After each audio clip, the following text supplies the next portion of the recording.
ni Hillman eh. Hillman na talaga siya eh. Medyo mahirap yung buhay ni Baloy. It's hard playing Arlott into Estes, lalo kapag roam. Pero if Geek Fam is able to pull ahead in the early game, mahihirapan din yung buhay actually ni Estes at ni Gord. So it has to come down to whoever gets the better control in the early game. Ang concern lang natin dito for Geek Fam is grabe yung momentum ng Blacklist International. Kapag mag-decide sila mag-group up, Terizla, Estes, Bruno, kasama Akai. Pero you could also do the same thing. Pagdating late game, medyo nakakatakot din yung lineup dito ng Geek Fam kasi ang laki ng control nila for the Claude once again.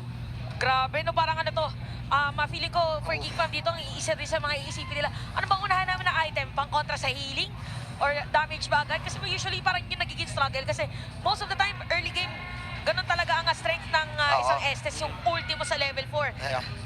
Then again, kung ikaw ay kakalaban sa Blacklist International, isa yan sa mga kailangan mong, isa yan sa mga checklist mo eh. You don't give Estes kahit anong version pa yan ng Blacklist. Oo. Kahit kahit sinong players pa yan ng Blacklist. Number 1, skin nila yan. Number 2, ang taas ng mastery nila sa macro lalo pag yan yung hero. Kung paano yung galaw, no? Ayan, no? Sa lahat ng nausong Oasis Plus na supports, Oo nga. sila lang ang gumagamit niyan eh. Maraming nagmamatilda, maraming nagdidigi, may mga nag-Angela, may nagrarapa. Sa kanilang lang tayo nakakita na ngayong season, Estes Prayo. Kumbaga parang nakadikit na doon sa identity talaga nila na regardless, pag sinabing Estes at maggagamit ng Estes, it's Blacklist International. Ang kinaganda kasi dito, alam mo mag-group up yung Blacklist at one point, kaya naman super valuable ng Estes kasi talagang yung group up heal and super absurd nung amount ng heal ni Estes pagdating yung mid-game, lalo kapag meron na siyang Enchanted Talisman tsaka yung Flask. Ramdam mo yung yung pagbalik ng HP tsaka yung napakakapal na shield na nanggagaling kay Estes. And nai-enjoy yun ng Blacklist kasi looking at their heroes, lahat ng heroes sila, maliban sa Gord, palaban. At ako babanatan si Baloyski, hindi siya ganun kakunat. Pero na ilang beses na tayo nakakita ng mga 5 na Arlott. Yeah. Feeling ko yung Estes pick dito ng Blacklist planado. Kasi sila nagban ng Lilye. Oo. Planted na planted pick. Pero tingnan natin kung paano maging effectivity as the third Edward. sinisimulan dito ng side ng Blacklist International. Edward papasok. Medyo maaga yung silip dito ng Blacklist International and sila yung napapanish ng Geek Fam. Oh, binitawan yung turtle. Bitaw, pero Inazui. hindi. Okay, Sensui, hindi kumana muna yung instinct as Nile will take the retribution. Laban ngayon ay nagpailo na si Redneck J. Redneck J this time ang nag-heal. Pero yun yung laser. Kulang damage. Pero bitin pa yung heal dahil may damage output si Luke. Masyado pang maaga. Stun mula kay Yue. 2 for none. Another early lead. Same situation as the previous games. Nakuha din ng Geek Fam yung pagong nung moment na yun. At tama nga, kung medyo kulang pa sa damage dito ang Blacklist International for a heavy team fight. Yeah, medyo payat pa dahil yung damage output talaga nila galing dito kay Bruno and wala pa rin naman si Bruno sa team fight na yun. Pero kita mo yung kita mo yung amount ng kill. Geek Fam really had to commit to go for that kill. Ang masakit lang is nakuha ng turtle pero ramdam natin may sustain mula dito sa Blacklist International and masakit din naman yung kanilang mga heroes. It's just that this is not the right time for Blacklist yet. So Geek Fam, maganda rin yung ginagawa nilang macro play kasi again, nakokontrol nila yung jungle. It forces a lot of rotation towards the Sensui. Tinutulungan nila yung Akai. Pero wala rin kasi paki yung Blacklist sa totolan kasi lamang din naman yung Bruno laban sa Claude. Oo nga, nako po. Parang muna to, yung dalawang teams natin dito, parang nagkakapaan sila kung sinong unang magpapasok. Sino pinagsisipa? Sinong unang mag-aagre. Hindi na to yung hindi na ito yung matchup na Oheb versus Marky lang Oo. Panggalingan na to kung sinong unang makakapunta doon sa lane ni Marky at saka ni Oheb. It's the team. It's the team. Kasi sabi ng Blacklist, andito yung damage namin. Oo. Dito kami sa Golden Age. Tsaka kita mo sila nagdidikta ngayon Napapersa mag-react ang Geek Fam. Hila. Si Sensui ang tatamaan dito. Swinip. Si Sensui. Heavy spin out. Nandito si Edward. Meron pang counter go. Stun mula kay Yue. Nakikita ko na ang nito. Ang game na to. Feeling ko magiging long game talaga to. Parang parang in favor of Black. Sustain, Netherrealm. Oo, ang dami. Oo. In terms of execution, ang daming ways for Geek Fam to actually win team fights versus Blacklist International. Ang mahirap lang dito, ang challenge for Geek Fam actually is mahanapan mo ng butas ang Blacklist kasi they will always group up. Yeah. Kailangan malupit yung final slash mo pero may heal ni Rene J no matter what yung mga tao dito from the side of Blacklist International. Pero again, nakita natin very disruptive yung existence nung Lapu-Lapu, yung damage output ni Claude. And syempre maraming sasalo nung Blazing Duet mamaya. Yeah. Pero you also have to think na ang plano naman ng Blacklist International dito is group up Yeah. push the objectives, kumuha ng macro control, and it's now about to come for Blacklist. Kasi 5 Yeah. minutes na, mawawala na yung mga energy shields. So dito natin makikita kung gaano katindi yung momentum na kayang i-build up ng Blacklist. Nanakaw ni Edward. Napadaan lang. Ang gustong nakawin na orange buff. Ayun na, group up na, 5 Dapat- minutes. ay! Laban na to, Maloyski. Tinamaan ng Mystic Gush. Okay, may sweep na gagawin. Yun lang. Si Sitsui ang kanilang target. May burst down pa sila dito. Wala. Tower ang tinig. Yeah, objective lang for Blacklist Objective lang. International. Nararamdaman na natin yung pressure na binibigay ngayon ng Blacklist International against Geek Fam. At for Geek Fam ngayon, bawal sila magpadala sa mga ganitong klase pressure. It's really not about the early game. It's really not about the early laning. It's really about yung call ng Blacklist International on doing the macro plays. It's about the discipline. Oo. At ang dami natin beses nakita na may pinipilit kasi yung Geek Fam. They're trying something para i-disrupt yun. Pero Blacklist, sobrang composed. Na kahit na pumupunta ang Geek Fam, napapunish. Yun talaga yung word, punish. Punish the mistake. Dito mo rin naman masabi na distinct din yung ginagawa ng para sa COP. Kasi Geek Fam, to be fair, trabaho nila man-disrupt talaga. Yan ang concept ni Arlo Trome. Pero for Blacklist, Baloy! So kung sila dito, yung SDS ay nag-heal na.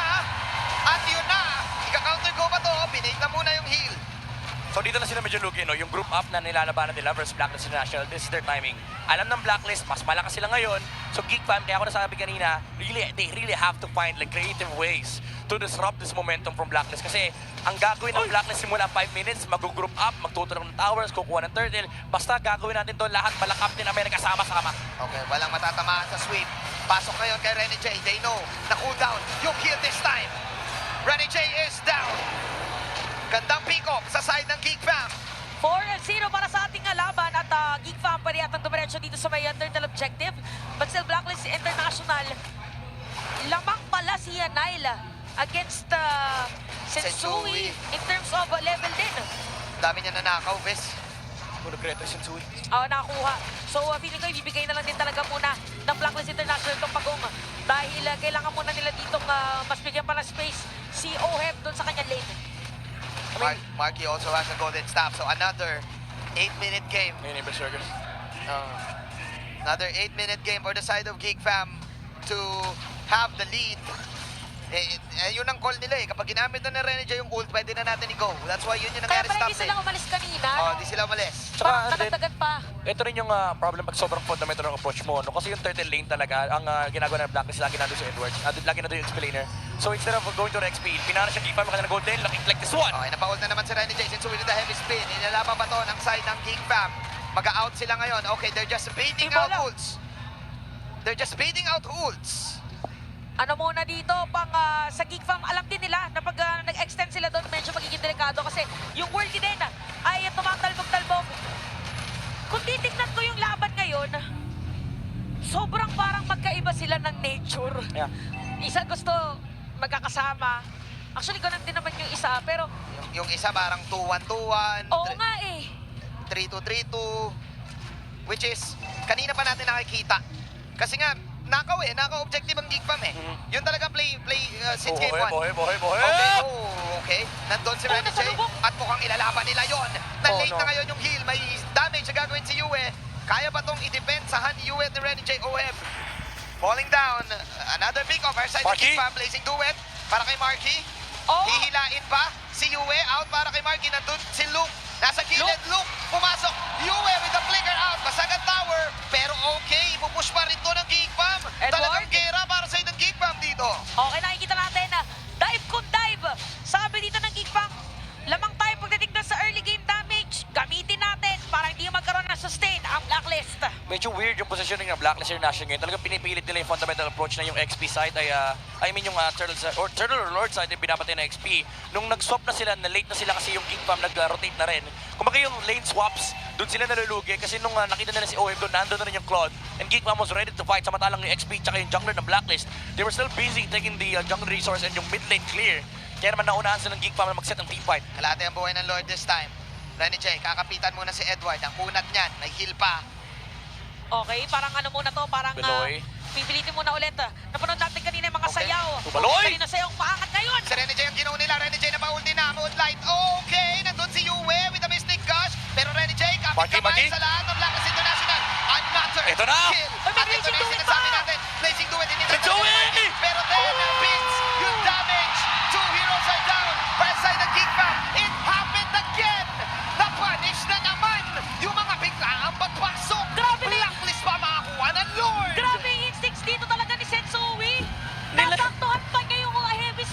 Nilayo pa niya yung Claude. Sabi niya, ako na lang banatan mo. Huwag yung mga kampi ko. And ito ang ube. Rebound ang Blacklist International. At isang baliktad, nakikita natin ngayon, Blacklist International again, they have the Lord for this game.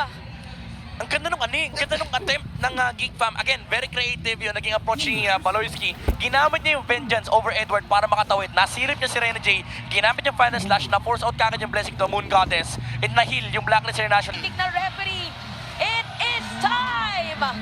Again, maabutan natin Blacklist International dito sa may gitna at ang kanilang Lord ay dadaan at doon sa may bottom lane.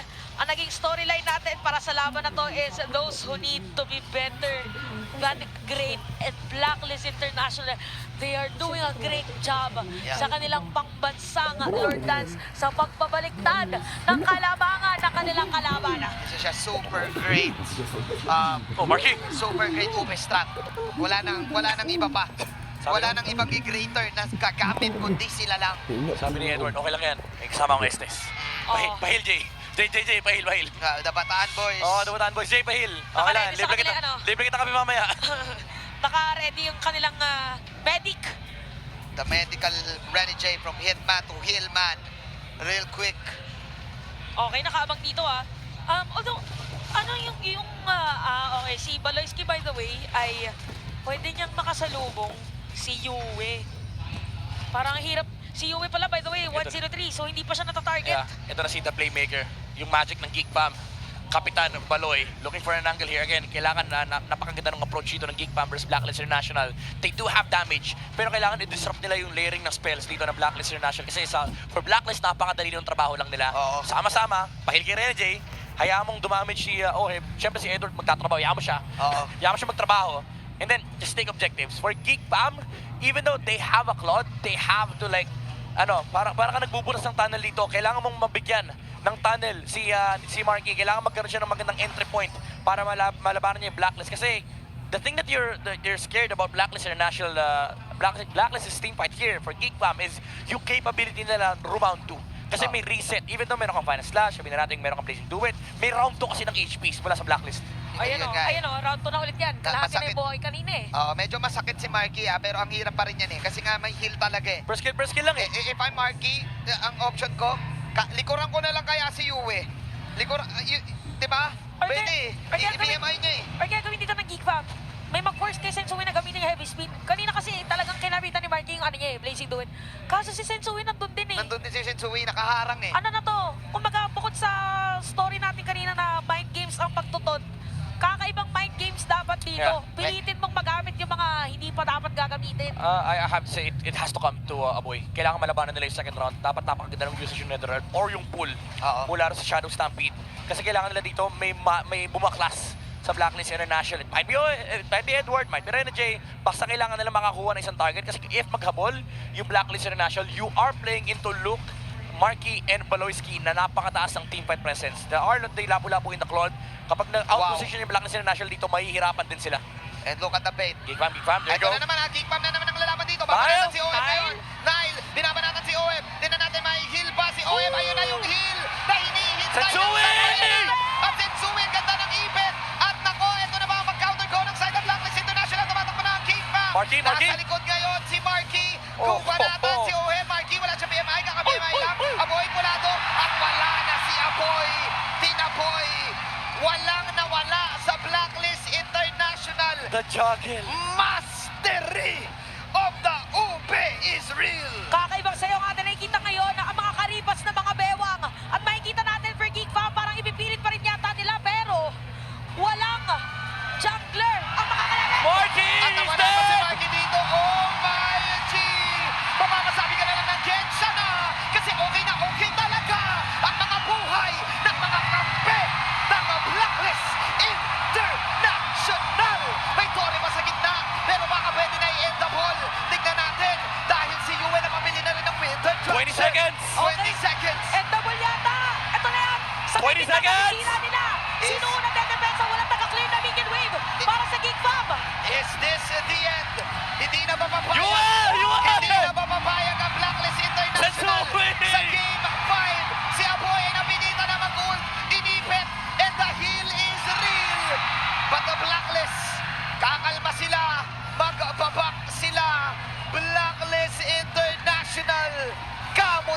kang makakuha ng series win. Grabe din yung control. Actually, for Blacklist International, di ba may mga moments na gano'n na pipilitin na lang nila na double na to, wala na iba. Yeah. Pero meron pa silang second option or second chance. Dahil habang nangyayari yun, meron pa palang Lord sa may top lane na dadaan para sa kanila. This is it. Grabe, kailangan talaga ng Geek Fam makahanap ng butas dito sa jungle na ginagawa ng Blacklist. By the way, gusto ko i-highlight kanina, tinayuan ni Oheb. Tinayuan Si niya. Nile, hindi Wala. siya nagdash, sabi niya may hasklo ako. May asklo ako. May heal pa ako ng sarili ko. And then nung nilayo ni Sensui, dun pa pumasok dito si Marky kaya nakapag-dash away din. Oo. Si Oheb. Nauubusan na ang Geek Fam ng Edward, oras. oh, Pasok nahiwalay si si Baloy. Edward. Confident na si Edward dito. Baloy, dash out. Anong magic ang gagawin ng Geek Fam? Meron, nag-i-exist ba ang Geek Fam magic? Dahil naglalaro sila ngayon sa poder ng Wow. The Black Box. Total heal for Renny J. Oh, 100k. Oh. Ilang layers ng HP yan Parang kahit that they had to go through. Parang kahit ikaw yung Geek Fam, ang hirap pag natayo.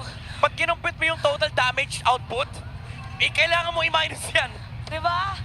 Parang kulang talaga, boss. Kaya nga naman ngayon, nagtatapang na Yung hingal eh. ang Blacklist International. Kahit ako Oo. hitter ng Geek Fam, Dama mo yung hingal sa huwag na Geek Fam. tayo mag-team fight. Lilikod si Oh, Baloy. Baloy. Tignan natin kung meron balak dito. May healer naman. Si Ohen ngayon